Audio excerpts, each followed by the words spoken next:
마음속 오류를 분석하고 해체하는 법. 자존감의 뿌리를 변화시키는 일은 한 사람이 자신이 어떤 존재이고 누구인가 하는 관념인 자아상을 건드리는 일이다. 이 자아상은 저 아래 무의식에 단단히 고정되어 있기 때문에 다루기가 무척 어렵고 까다롭다. 나는 수년간 사람들을 만나 상담하면서 이것이 얼마나 견고한 문제인지 매번 재확인한다. 내담자 대다수가 무의식적으로 거의 항구불변의 내적 확신에 지배받는데 그 어떤 이성적 고찰이나 새로운 인식도 이 내적 확신 앞에서는 무장해제되고 효력을 상실한다. 가령 한 사람이 마음속으로 나는 형편없다고 확신하면 이 확신은 그의 삶 곳곳에 스며들고 그의 존재를 지배한다. 그가 겪는 모든 것이 이 생각에 물들어버린다. 세탁기 안에 흰 빨래가 가득해도 검은 셔츠 하나만 넣으면 죄다 얼룩이 들어버리는 것과 같다. 그래서 마음속 깊이 웅크린 그 하나의 확신, 그 검은 셔츠 한 장을 붙잡아 주의 깊게 관찰할 필요가 있다. 보통 그 확신은 한 줄의 문장인 경우가 많다.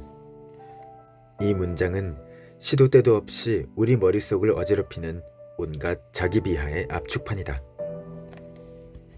어린 시절 자기도 모르게 진실이라고 받아들인 말들은 무의식 속에서 압축 처리 과정을 거쳐 하나의 원칙으로 탈바꿈한다.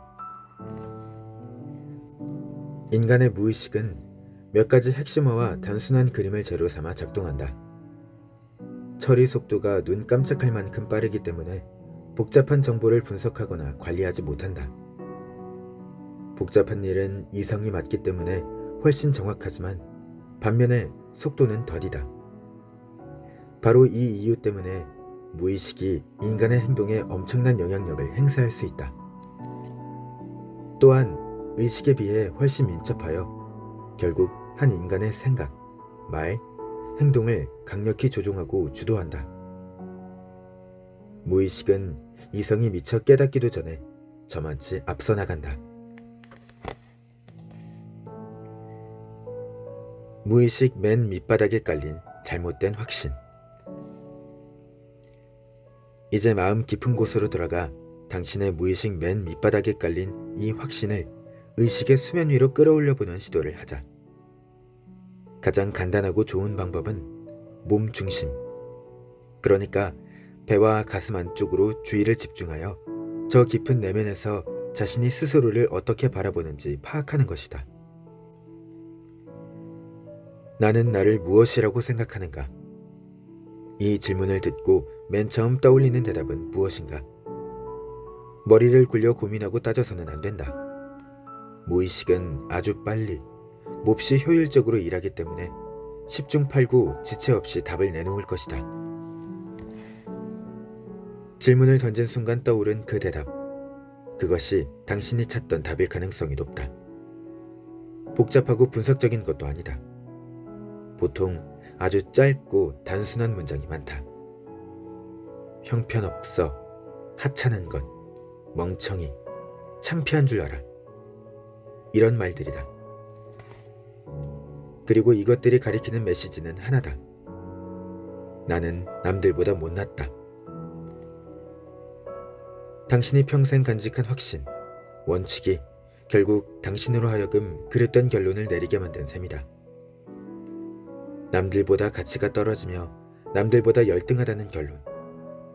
이 말은 마지막에 가서 모든 것을 넘어서고 모든 것을 무효로 만든다.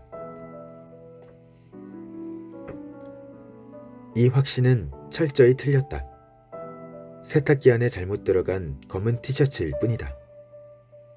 혹은 당신의 영혼을 운영하는 프로그램에 잘못 끼어든 오류일 뿐이다. 이것이 진실은커녕 프로그램 오류였다는 걸 당신의 이성이 한시라도 빨리 파악하는 것이 급선무다. 지금까지는 이 확신이 워낙 단단히 들어박혀 있던 탓에 당연히 진실일 거라고 믿었을 것이다. 이제는 이것이 당신의 세계와 그것을 바라보는 시각을 오염시키는 한낱 프로그램 결함에 불과하다는 것을 인식해야 한다. 이 확신은 당신이 어린 시절에 습득한 잘못된 내적 확신이다. 아마도 이 확신 때문에 당신은 살면서 이 일은 하고 저 일은 포기했을 것이다. 그러면서 결국 내 생각이 옳았어 하며 그 확신을 더욱 공고히 했을 것이다. 당신이 이것을 믿고 그 틀 안에 갇혀 움직였기 때문에 당신의 인생에서 어처구니 없는 악순환이 일어났을지도 모른다.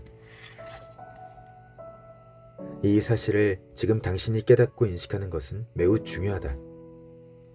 당신이 옳다고 믿어왔던 그 가정이 단순한 오류라는 것을 깨닫는 것만으로도 그 오류는 당신에게서 분리되고 영향력을 잃으며 무해한 것으로 축소되기 때문이다. 우선 어디서 이 확신이 생겨났고 누가 당신에게 이를 들이밀었는지 명백히 밝히자. 당신이 살아온 인생사와 유년기를 꼼꼼히 반추하면서 어디서 이 오류가 발생했는지 찾아내고 분석하자. 당신의 이성 혹은 내면 어른이 이 전제를 해체하고 그것과 결별하려면 논리와 근거가 필요하기에 이 과정은 상당히 중요하다. 내면 어른은 이 확신을 자기가 만든 것이 아니며 그냥 옛날에 주어진 것이 너무 익숙했기 때문에 옳다고 믿었을 뿐이라는 걸 납득해야 한다. 마치 얼굴에 코가 있듯 이 그릇된 확신도 원래부터 있는 것으로 여겼고 그 목소리와 느낌이 워낙 친숙한 탓에 얼굴에 코가 필요하듯 이 오류 역시 당연히 필요하다고 믿어버린 것이다. 이것이 가장 고약하고 무서운 점이다. 깊은 불안을 갖고 사는 이들이 스스로에 대해 갖는 시각은 대부분 전혀 기억나지 않을 만큼 아주 어릴 때 생겨난 탓에 이 왜곡된 시각이 원래부터 있었던 만고불변의 진리인 양 믿고 받아들이는 것이다. 더구나 이 확신은 그냥 하나의 생각이나 관찰 태도라기보다는 뼛속 깊이 각인되고 몸 전체에 밴 평소의 감정에 더 가깝다.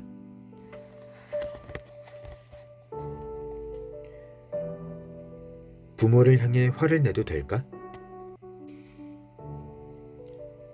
내면의 깊은 안쪽에서 변화를 끌어내는 일이 어려운 이유 중에 하나는 그 과정에서 부모와의 관계가 달라지는 것이 부담스럽기 때문이기도 하다.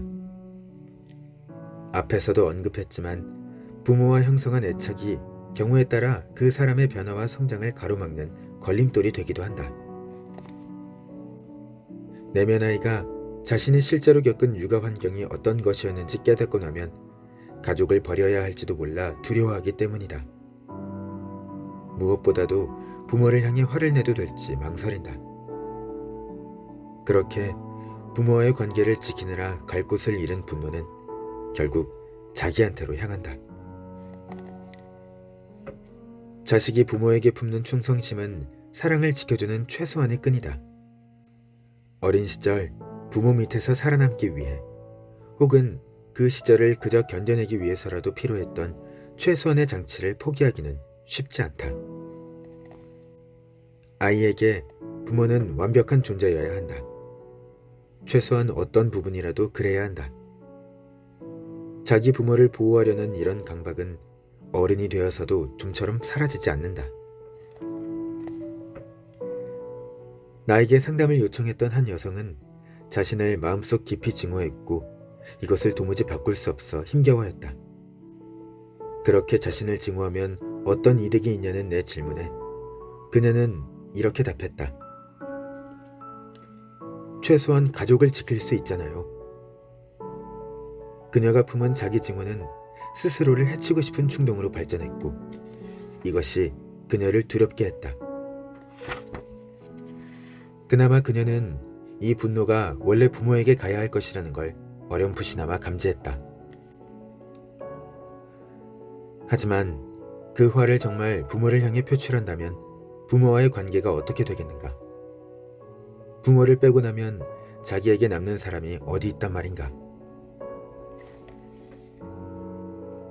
그녀는 자존감 결여 때문에 애착 불안도 심했고 가족은 물론이고 이렇다 할 친밀한 결속 관계가 없었다.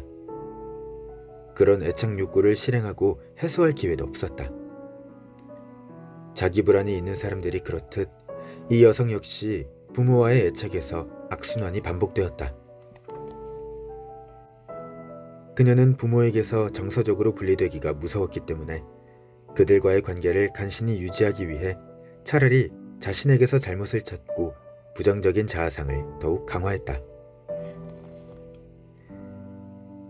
자기 비하가 지나치게 깊이 뿌리박혀 있다고 느껴지면 혹시 이 감정이 당신의 대인 관계를 보호하고 있는 건 아닌가 의문을 가져볼 필요가 있다. 부모와의 관계뿐 아니라 지금 함께 있지만 당신에게 별 도움이 안 되는 연인이나 배우자와의 관계는 어떤가?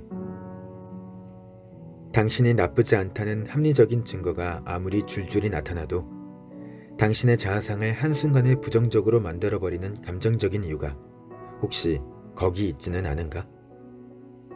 이런 질문을 계속 던져서 당신이 자기 비하를 해서 얻는 이득이 무엇인지 되짚어야 한다. 이 이득이 구체적으로 무엇이고 왜 생겨나는지 알아냈으면 이번엔 그 이득을 얻을 다른 생산적인 방법이 있는지 모색하자. 앞서 말한 여성도 그런 과정을 통해 부모에 대한 애착이 자기가 변화하는 데 걸림돌이 된다는 걸 깨닫고 처음으로 부모를 향한 분노를 스스로에게 허락했다. 그러고 나자 서서히 그 분노를 다룰 기회도 생겨났다. 분노를 다룬다는 건 당사자가 그 분노를 인정하고 제대로 들여다보아야 가능하다. 그렇게 시간이 흐르자 천천히 분노도 사그라졌다. 분노라는 감정이 겨우 처음으로 존중되고 이해받았기 때문이다. 감정을 억누르기만 하면 다루는 것이 불가능해진다. 이 여성은 자신의 화를 바라보고 받아들임으로써 부모가 겪어온 비극적인 인생사를 이해할 계기를 얻었고 심지어 그들을 용서할 힘까지 생겼다. 이런 작업을 통해 그녀는 부모와의 관계뿐만 아니라 자신과의 관계까지 완전히 바꿀 수 있었다.